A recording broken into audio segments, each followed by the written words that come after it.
Hello students, ఇవాల్టి క్లాస్లో పత్రం అంటే ఏమిటి, పత్రంలోని ఈనెల వ్యాపనం, పత్రం యొక్క రకాలు, పత్ర విన్యాసం, పత్ర రూపాంతరాల గురించి మనం డిస్కస్ చేసుకోబోతున్నాం. అసలు పత్రం అంటే ఏమిటి?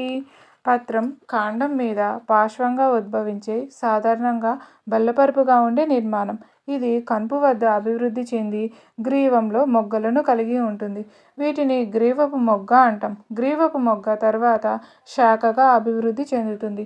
పత్రాలు కాండం అగ్రవిభాజ్య కణావళి నుండి ఉద్భవించి అగ్రాభిసార క్రమంలో అమరి ఉంటాయి. ఇవి కిరణజన్య సంయోగక్రియ జరిపే ముఖ్యమైన శాఖీయ అంగాలుగా చెప్పుకోవచ్చు.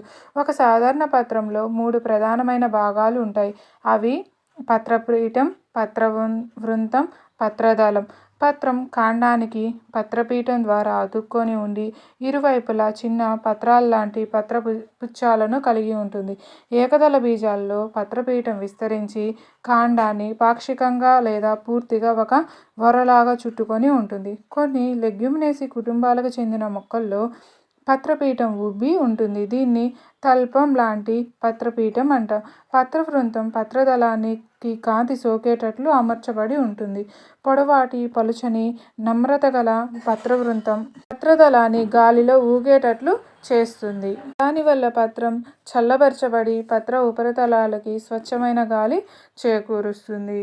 పత్రదళం ఈనెలు, పిల్ల ఈనెలు కలిగిన విస్తరించిన ఆకుపచ్చని పత్రభాగం. సాధారణంగా పత్రదళం మధ్యలో ఉండే ప్రధానమైన ఈనెను మనం నడిమె ఈన అంటాం.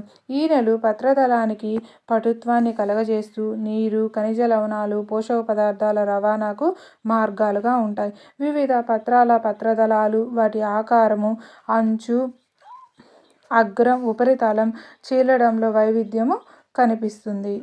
నెక్స్ట్ ఈనెల వ్యాపనం. పత్రదళంలో ఈనెల వ్యాపనం ఎలా జరుగుతుందో చూద్దాం. పత్రదళంలో ఈనెలు, పిల్ల ఈనెలు అమరి ఉండే విధానాన్ని ఈనెల వ్యాపనం అంటాం. పిల్ల ఈనెలు వలలాగా ఏర్పడితే దాన్ని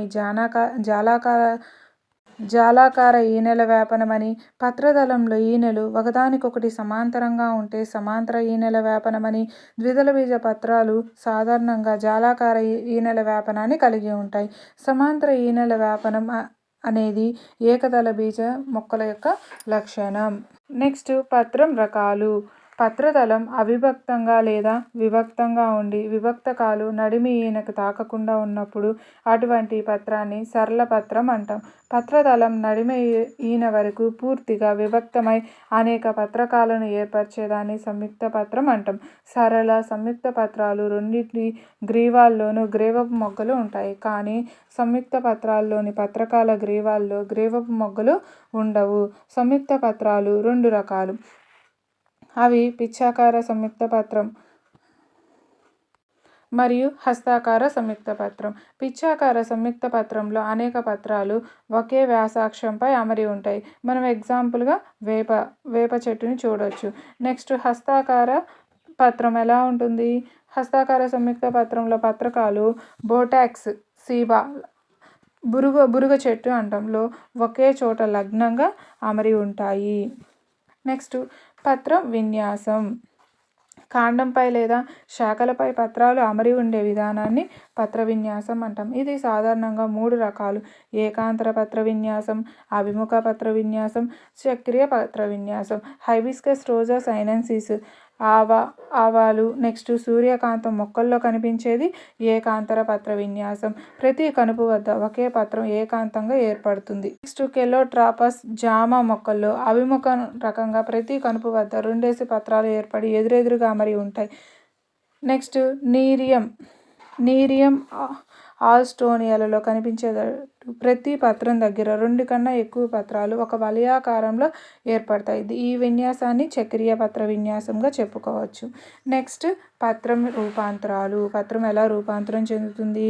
కిరణజన్య సంయోగక్రియ కాక ఇతర విధులను నిర్వర్తించడానికి పత్రాలు తరచుగా రూపాంతరం చెందుతాయి. అవి బఠానీ మొక్కల్లో లాగా మొక్క ఎగబాకటం కోసం నులితీగలుగా కానీ, కాక్టైల వలె బాష్పోత్సేకాన్ని తగ్గించడానికి, మొక్కలు రక్షణ కోసం కంటకాలుగా రూపాంతరం చెందుతాయి. నీరుల్లి, వెల్లుల్లిలో అవి కండగల పత్రాలుగా మారి ఆహార పదార్థాలను నిల్వ చేస్తాయి. ఆస్ట్రేలియన్ అకేషియాలో పిచ్చాకార సంయుక్త పత్రంలో గల పత్రకాలు చిన్నవిగా ఉండి లేత దశలోనే రాలిపోతాయి. ఈ మొక్కల్లో పత్రవృంతాలు విస్తరించి ఆకుపచ్చగా మారి ఆహార పదార్థాలను తయారు చేస్తాయి. వీటిని ప్రభాసనాలు అంటాము. నెక్స్ట్ డయానియా కూజా మొక్క అనబడే నెపంథిస్ లాంటి మొక్కల్లో కీటకాహార పత్రాలు నత్రజని సంబంధిత పదార్థాల కోసం రూపాంతరం చెంది కీటకాలను బంధిస్తాయి. పత్రాలు శాఖీయ వ్యాప్తిలో తోడ్పడడం కోసం కూడా రూపాంతరం చెందుతాయి. బ్రయోఫిల్లం రణపాల మొక్కలో పత్రపు టంచుల్లో గల గుంటల్లో ఏర్పడే పత్రోపరిస్థిత మొగ్గలు పత్రం నుండి విడిపోయినప్పుడు అబ్బరపు వేర్లను ఏర్పరచుకొని స్వతంత్ర మొక్కలుగా వృద్ధి చెందుతాయి. కొన్ని మొక్కల్లో కీటకాలను చంపి వాటిని భక్షించి అనే విషయం అసంబద్ధంగా అనిపించినప్పటికీ అది నిజం. నత్రజని సంబంధిత పదార్థాలు లోపించినప్పుడు నేలల్లో పెరుగుతూ కీటకాహార మొక్కలుగా పిలువబడే ఈ మొక్కలు కీటకాల నుండి నత్రజనిని గ్రహిస్తాయి.